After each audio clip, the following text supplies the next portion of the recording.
welcome back to Turbo Garage. So today I'm going to be doing some more work on my 2006 Mazda B2300, basically the same as a Ford Ranger. And today I'm going to be replacing the front motor mounts and the transmission mount. I have found in this thing the shifter seems to do a lot of vibrating around, and just when the engine's idling, I seem to get a little bit of vibration in the chassis from the engine. So I think the motor mounts are done, so I'm just going to replace them. I've already got them, so let's just get this thing up in the air and get the wheels off and start doing it. Okay, so with the front of the truck jacked up, I removed 3 push pins, just little plastic push pins for the inner splash guard. The motor mount, I don't know if you can see it here, get my camera up in here. It's right here. Yeah, get my hand in here. There we go. There's one nut right there and the other nut just on the other side right there. You can see it right there.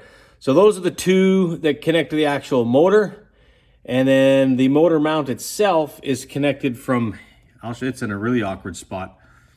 Looking up the spring, get my light in here, there, see right up in there, get my, right there, it's my flashlight. There's a hole up in there, and I'll see if I can get my camera over so you can see it. But yeah, there we go, right there is a nut. Now, obviously the easiest thing to do is to break your lower control arm and drop that down, get your shock out, and remove the spring, then you'll have easy access. I don't really want to go through with all of that, so I'm going to try and get a swivel and get up inside that little hole there and get that nut off. Well, I'm not the first person to do this, and yeah, you got to do that. So I just installed shocks on this thing, so I'm going to have to remove this front shock, remove the bolt for the sway bar end link, and then undo the bolt here on the lower control arm, break the lower control arm, and then I should be able to swivel or push the lower control arm down enough to remove the coil spring. So a bit of a pain in the butt, but you know what? I got to get this motor mount replaced because it's just a little too bouncy. All right, so the shock is out. Just a couple of jam nuts on the top of the shock and 2 nuts underneath. And now I'll get to the sway bar end link, which is an 18 millimeter. All right, next thing is the lower control arm nut. I removed the cotter pin, and that's just a 24 millimeter. It's actually really tight. I use a big breaker bar on it. All right, the next thing I gotta do is I gotta lift this upper control arm up out of the steering knuckle so that I can pull this back. Well, break this, and then I can lower the whole control arm down and get that spring out. So I got some penetrating oil on here. It's a 15 millimeter. I'm gonna crack that off and see if we can lift this upper control arm out.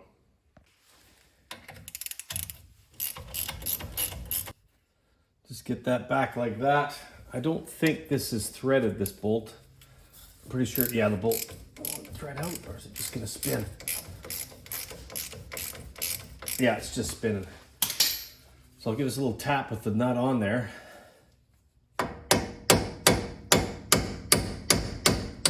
That's going pretty easy.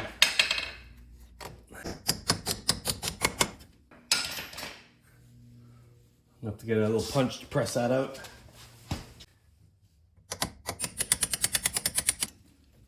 There we go. Put the nut back on so don't lose it.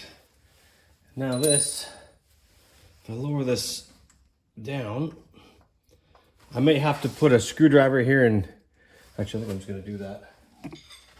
Pry this apart a bit.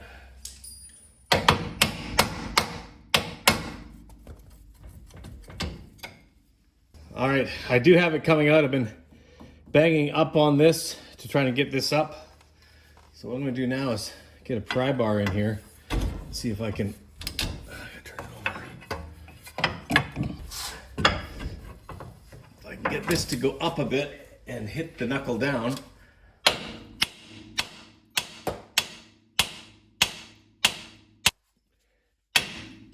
There we go. I gotta take this clip off for this ABS wire. There we go. That's better. I'm gonna lower this down and see if I can get that spring to come out. See what happens here.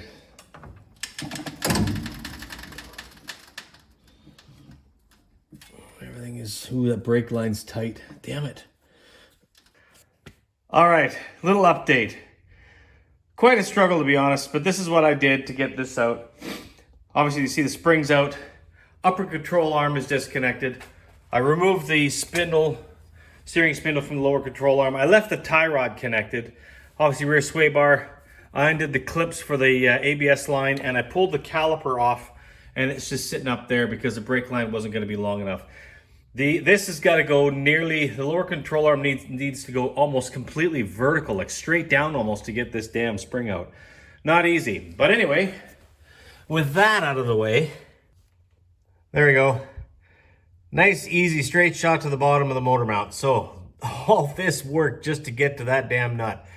There might be another way to do it, but you know what? The hell with it. I'll take it all apart. Okay, next thing I do is support the motor and undo the motor mount. All right, I got the motor mount nut off from the inside of the shock tower. That's an 18 millimeter. And now I've got the, you see it there. I've got the motor supported with a 2x4 on a jack. All right, for the rear motor mount, if you put your extension on the other side of the computer plug there, it's almost a straight shot. And then you'll be able to get that. I just used a breaker bar. I've got a really long extension just so it's easy. But yeah, let's get those two nuts off and see where we go from there. All right, those nuts are off, so the mount is completely loose. So I should be able to just jack this motor up.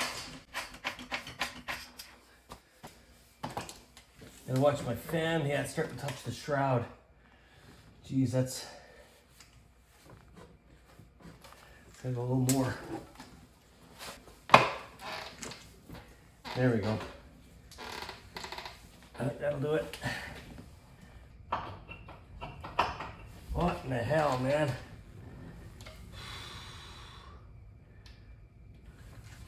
This is not an easy job. I sure hope they needed replacing. I can't imagine doing this on a V6 or a 4-liter. There we go. Got it out.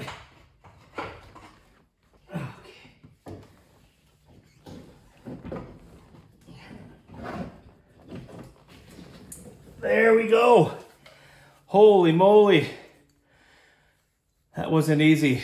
And this motor mount does not look bad.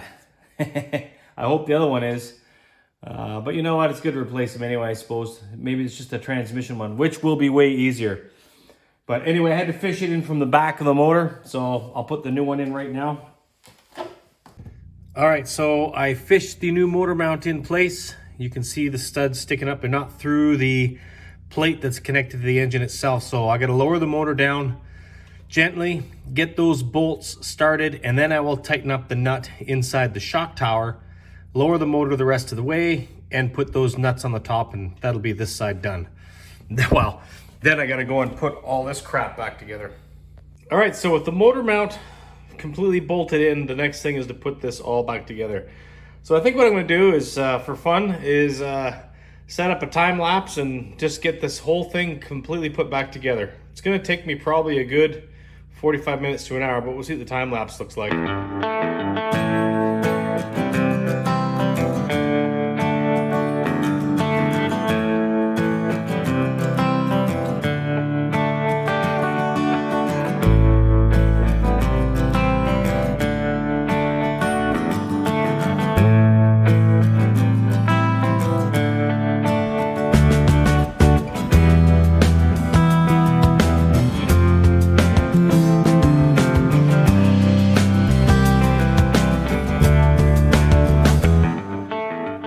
Actually went back together way quicker than I thought it would. It was obviously a lot slower coming apart. Anyway, the stall put back together, the shocks put back in, everything, the new shock. And yeah, I'm just gonna go clean up my wheel and then mount the tire on. And then we're gonna move on to the transmission mount, which will be way easier. All right, the rear mount should be quite easy with the transmission. All you gotta do basically is just hold the weight of the transmission, undo probably 2 bolts and 2 nuts, and slip the old one out and the new one in. This will be quick, so let's get this one done. Obviously just 2 bolts there, then we can just hold the transmission up, and then underneath the cross member there's 2 nuts there. So I'll throw some penetrating oil on these. They don't look too bad.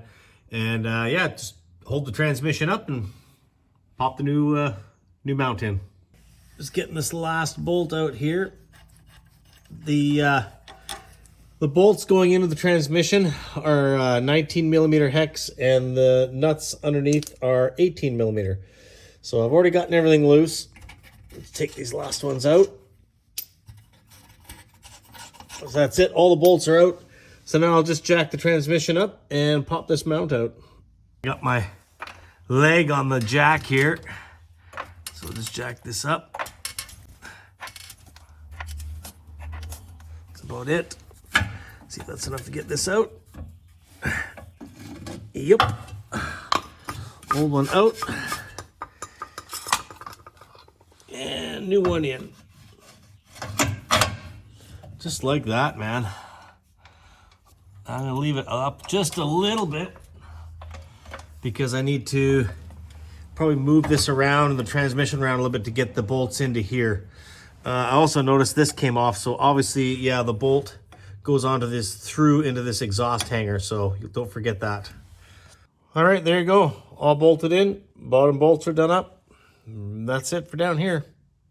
All right, I've got the driver's side all torn apart just the same way. And the motor mount on this one is much easier to see. It's actually right there. It'll be a lot easier to take out. You could put a wrench on there and crack those nuts loose, but I'm gonna go from the top with a socket and a breaker bar to crack them loose. They're pretty tight. But once that's out, I'll be able to jack the motor up and slide this out. Okay, so I did decide to go ahead and remove it with a wrench. Just using 2 wrenches. One is a snipe, if you know what I'm talking about. But then with a bit of finagling, you can get the motor mount out of here. There we go. How's that one look? Doesn't look bad. Hard to say. Anyway, yeah, this was a bit of a bugger to get out actually. But now I'll throw the new one in, drop the motor down, and start buttoning all this stuff back up. All right, so that should do it. This truck's all done. Got the motor mounts put in place and the transmission mount. Not an easy job.